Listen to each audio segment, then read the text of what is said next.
A ideia deste quadro especial de entrevistas é preservar a memória, a história do Tribunal de Contas do Tocantins. Para isso, membros e servidores conversam conosco e contam os principais fatos desde a criação da Corte de Contas. Nós recebemos agora o auditor Orlando Alves da Silva. Desde já, muito obrigada pela participação, por compartilhar conosco um pouco dessa história.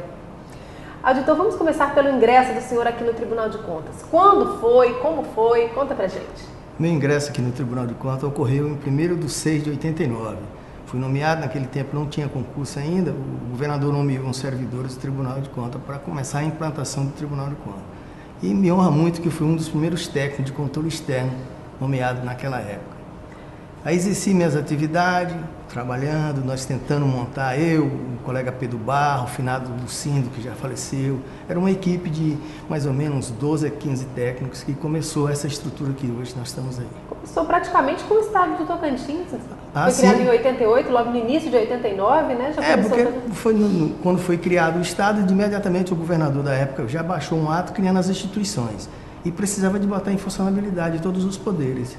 E o Tribunal de Contas, como fazer um órgão de controle e fiscalização, foi imediatamente também instalado. Então, me honra muito participar desse primeiro momento, que foi uma coisa muito fantástica, assim. Eu me sinto profissionalmente realizado por ter sido o primeiro dos funcionários. Está na minha área, que era a minha área de controle e fiscalização, um sonho que eu sempre tive. Até quando eu estava na universidade, eu já tinha essa vontade de fazer controle e fiscalização. Era justamente isso que eu ia perguntar. Qual era o sentimento na época, né, que o senhor foi escolhido? Estava aqui desde o início, trabalhando, implantando esse Tribunal de Contas. Qual foi o sentimento? O sentimento era de dever cumprido, porque eu nasci aqui no norte do estado, quando era Goiás. E quando transformou o Tocantins, nasceu o Tocantins, eu me senti na obrigação de dar a minha contribuição para o estado. No meu estado, que eu tinha lutado, que eu tinha levantado a bandeira de criação. E achei por bem que a minha forma de contribuir para o desenvolvimento do meu estado, que eu estava sonhando, era trabalhar no controle e na fiscalização, que era uma coisa que eu já sabia, que eu já tinha exercido essas atividades em outros estados. Então, para mim, era muito importante eu fazer essa contribuição nesse sentido. Como era esse trabalho de fiscalização naquela época? Ora, era um trabalho manual, bem artesanal, porque naquele tempo nós trabalhávamos com papel, pasta AZAZ. Eu me lembro bem que Araguaína, naquela era a maior cidade, ela mandava 20, 25 pastas AZAZ com mais de 200 folhas, com empenho. Nós fazíamos um controle rigoroso do saldo de empenho, tudo manual. E era um trabalho assim que a gente olhava até a carbonização da nota fiscal, se ela estava carbonada ou não, porque naquele tempo o suporte fiscal era deficiente, não tinha essa fiscalização que tem hoje. Então, para a gente, naquele momento, era muito bom. Eu me lembro bem que veio a conselheira do Amapá aqui, numa época também, que foi na mesma época que criou o estado do Tocantins, o Amapá também foi criado. E a conselheira veio aqui e nos viu trabalhando aqui no Madeirite, na Secretaria de Madeirite. Prédio improvisado, Prédio improvisado. E ela perguntou para mim, aí o conselheiro pediu para mim que eu recebesse ela aqui, ficasse dando assistência para ela aqui em Paulo. E ela perguntou para mim como é que nós fazíamos para trabalhar. Eu falei, conselheira, se a senhora puxar uma folha de uma pasta dessa, sai sangue. Porque aqui tudo é feito com amor, com carinho. Porque o nosso objetivo de hoje até hoje, né, e naquela época, era fazer com que essa instituição fosse forte, garantisse a boa e regular aplicação do recurso público. Então o objetivo já era esse, desde aquele tempo. Era muita dedicação. Muita dedicação, muito sonho, muito carinho, muito... Nós sonhávamos, alguns colegas que a gente discutia, já sonhava com esse tribunal que está hoje, a gente já sonhava ele, certo? Eu pensava que ele não fosse avançar tanto que avançou. Avançou até mais do que a minha perspectiva, mas eu já sonhava muito com um tribunal forte, atuante, dando resultado para a sociedade. Como está hoje, né? Com certeza. E hoje o senhor aqui no tribunal, um tribunal moderno, um tribunal mais próximo do cidadão, um tribunal mais ágil. O senhor lembra daquela época, dá uma certa saudade também? Faz qual é a comparação que o senhor pode fazer? Saudade dá, mas e também tem alguns remorsos, algumas coisas, porque eu acho que nós deveríamos ter feito alguma coisa a mais também, certo? Eu tenho algumas falhas que nós deixamos passar, que ficou tendo em vista a situação tanto de estrutura financeira, de pessoal, certo? Mas hoje eu vejo como o tribunal avançou, e ele avançou bem. De certo tempo para cá, ele avançou de uma forma muito bem, em termos de controle e fiscalização. A sociedade hoje já viu o resultado do Tribunal de Contas, e nós, servidores aqui, também já vemos isso, com mais visão de técnica, visão técnica. Hoje os nossos técnicos, eu considero os técnicos do Tribunal de Contas talvez uma equipe dos melhores do Brasil, certo? Nossos técnicos são de qualidade, nosso trabalho é eficiente, tem resultado, certo? Então, Naquele momento que foi instalado, também já tinha essa ideia de fazer um tribunal forte, só que era tudo difícil, porque estava instalando um Estado, instalando o tribunal. Nós tínhamos um colega que não sabia, que não tinha nem noção do que era fiscalizar, noção de como chegar num gestor público e fazer, interpelar ele sobre a documentação. A documentação naquele tempo não ficava nas prefeituras, não ficava nas unidades, era tudo fora. Eu me lembro que na época eu tive que ir, mais um colega Passondas, nós estávamos fazendo um trabalho de auditoria na Receita do Estado, nós fomos para Goiânia, que a Secretaria de Fazenda funcionava em Goiânia, naquela implantação ainda, certo? E nós ficamos lá uma semana e era difícil para ter acesso à documentação, enfim, porque o documento era gerado aqui que ia para Goiânia para fazer a contabilização. Então tinha tudo isso. E aí a gente visualizava isso, dizia, um dia esses documentos vão estar na nossa mão. Hoje não, hoje está na tela do computador, está totalmente em qualquer lugar do Brasil, do mundo, nós estamos acessando. Agora, essas dificuldades do início fizeram com que os servidores se unissem também, né? Ah, sim, com certeza. Aí foi um ponto crucial. A dificuldade fez a união e fez com que nós trabalhássemos como se fosse uma família naquele tempo, o tribunal. E hoje, até hoje, nós somos assim. Às vezes tem algumas dispersões, mas a maioria é unido, o tribunal é uma família. Tanto é que todo mundo tem a maior vontade de vir para esse órgão, porque é um órgão que todo mundo trabalha unido e tem um respeito e um carinho profissional por todos. Ao longo desses anos, que fatos o senhor destaca, tanto no Tocantins quanto no Tribunal de Contas? Ah, pai, tem vários, mas eu costumo dizer que eu não sou muito historiador, não, nessas coisas assim, sou mais técnico.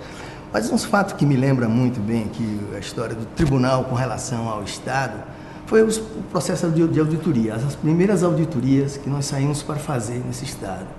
Naquela época foi determinado que fizesse auditoria nas 4 regionais do Estado, Sudeste, Norte e Centro-Oeste e Sul. E assim fizemos o tribunal naquele tempo com pouca profissional, trouxemos uns técnicos de Goiânia, que já tinham uma certa experiência, que era justamente para dar um treinamento para nós. E dividimos essas equipes e fomos ao campo. E a minha equipe que eu caí para viajar, eu viajei, mas o conselheiro Wagner, hoje presidente, que ele era auditor na época. E nós fomos para o Bico do Papagaio, fazer um trabalho lá em São Sebastião, a Xixá, vários municípios. E numa viagem dessa, nós chegamos a São Sebastião, nessa viagem mesmo, chegamos a São Sebastião e pedimos a documentação. Como eu te falei, a documentação não ficava na prefeitura. E o responsável pela tesouraria foi buscar essa documentação lá em Imperatriz. E nós demos um prazo. E nessa viagem que ele foi, nesse translado, houve um acidente com ele. E ele chegou todo ensanguentado, todo sujo, e nós numa sala esperando, né? E aí, foi aquele susto. O conselheiro Wagner, na época, era o coordenador da equipe, e disse, cadê os documentos, rapaz? Ele disse, olha, doutor, como é que eu estou? Todo ensanguentado. O Wagner disse, eu não quero sangue, eu quero documento, rapaz. Então, por isso que tem essas histórias assim, que eu falo para você, que tinha sangue em tudo que a gente fazia. Sempre preocupado com o resultado final, né? Lógico, a preocupação maior era o resultado, era a sociedade, ela levava bem para a aplicabilidade do recurso público com a sociedade. Tendo em vista que eu conhecia a região, sabia da carência que tinha, já tinha saído para fora, já tinha voltado, e já tinha um conhecimento de outros estados que já estavam fazendo com que a sociedade tivesse resultado das suas demandas. Porque às vezes nem todo mundo sabe, mas o fato de uma praça que foi construída ali tem o dedo do Tribunal de Contas, porque o Tribunal de Contas acompanhou, viu se o processo foi legal, viu se estava tudo de acordo com a lei e tudo para garantir a segurança, o bem-estar, a qualidade de vida da população. Com certeza absoluta. Qualquer gasto público, qualquer demanda que o gestor público faça em prol da sociedade, tem o dedo do tribunal. O tribunal acompanha, seja previamente, concomitante ou posterior, mas está ali presente, dando o seu apoio, dando a sua força, para que o gestor possa fazer bem e a sociedade tenha retorno. Tanto é que nós temos vários mecanismos de controle. Hoje a nossa ouvidoria trabalha nesse sentido, né? Nós temos os conselhos que ajudam de forma direta e indiretamente a atuação do tribunal, o controle interno, que também foi um avanço que aconteceu na Constituição de 88, tendo em vista as forças que o tribunal exigia isso. Todos os programas para tornar o órgão mais acessível, né? Com certeza também, são fatos que geram uma boa e regular aplicação do recurso público. Agora, fazendo uma comparação, o Tribunal de Contas de hoje com o Tribunal de Contas lá do início, o que mudou? Claro, muita coisa, né, obviamente, mas o que ainda tem em comum? Tem em comum a vontade de ser uma instituição forte. Naquele momento, em 89, quando chegou essa equipe de técnico nova, que nós ficávamos trabalhando num galpão grande, todo mundo sentado, 2, 3 numa mesa, fazendo o trabalho, um ensinando ao outro, a visão era de que nós íamos ser uma instituição forte. Se botava na cabeça dali, que nós ia sair dali como uma instituição forte, que os órgãos de fiscalização no país e no Tocantins, principalmente o Tribunal de Contas, ia ser um órgão forte. A comparação hoje que eu vejo é com esse avanço tecnológico que chegou, com qualificação, treinamento que os funcionários receberam, com certeza, aquele sonho hoje se tornou realidade. E vem uma emoção quando pensa nisso? Eu me sinto emocionado. Eu costumo dizer que o tribunal tem ele como um filho homem que eu não tive.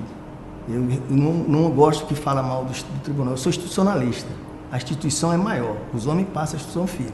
Então eu tenho isso como filho. Eu não admito que fala mal do Tribunal de Contas. Pode falar mal das pessoas, mas da instituição eu brigo, não admito, não gosto. Me emociono muito quando eu falo do tribunal. E dá saudade? Claro, saudade. Eu vejo muita coisa da minha vida que eu passei aqui dentro. Agora, o senhor teve a honra, né, de publicar um livro cujo tema é de suma importância para os tribunais de contas, para a população, para a administração pública de uma maneira abrangente. Inclusive, essa obra entra para a história como parte das comemorações pelos 25 anos do Tribunal de Contas. Fala pra gente como foi, né, fazer esse livro, a realização, foi um sonho? Esse livro ele partiu desse sonho lá do início, porque eu vi a necessidade. Primeiramente, quando eu me formei em Goiânia, era norte, eu fui morar em Roraima. E lá eu fui trabalhar com controle e fiscalização. Na época da CISET, Secretaria de Controle Interno, com o professor Militino, um grande mestre que me ensinou muito, o conselheiro Dantas, que está hoje no Tribunal de Contas de Roraima.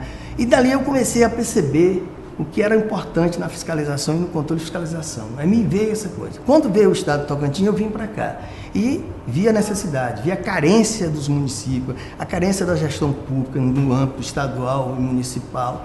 E eu sempre com aquela ideia de fazer alguma coisa, deixar um legado com relação ao controle e à fiscalização. E aí foi vindo, já vinha, cobrava-se muito dos órgãos de controle interno, não tinha, eu via que eles não tinham nada que pudesse apoiar para atender a demanda que o tribunal exigia. E conciliando a minha atividade profissional no tribunal com a demanda que nós fazíamos e com a carência, eu comecei a pensar em fazer isso. Esse livro ele foi madurado, ele foi trabalhado, é um livro meramente técnico, eu não fiz livro para contar história, não, é para técnico, para quem quer aplicar a boa e regular dinheiro público.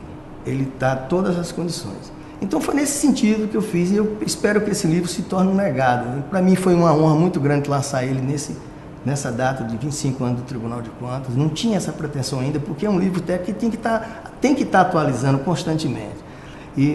Mas para mim é uma honra muito grande, eu fico muito feliz e eu espero que esse livro seja um legado para a sociedade tocantinense e para meus colegas e funcionários do Tribunal de Contas, do Controle Interno. Auditor, então, mais uma vez, muito obrigada por compartilhar conosco as histórias do início. Mais uma vez, parabéns pelo livro e sucesso. Obrigado, eu fico muito grato, eu me sinto até muito emocionado, eu queria pedir desculpa, porque me emociono muito quando eu trato dessa situação do Tribunal de Contas. Para mim é um orgulho fazer parte dessa família. Mas história é emoção, né? Claro, quem não tem história não tem emoção. Feliz o homem que tem história para contar. Muito obrigada.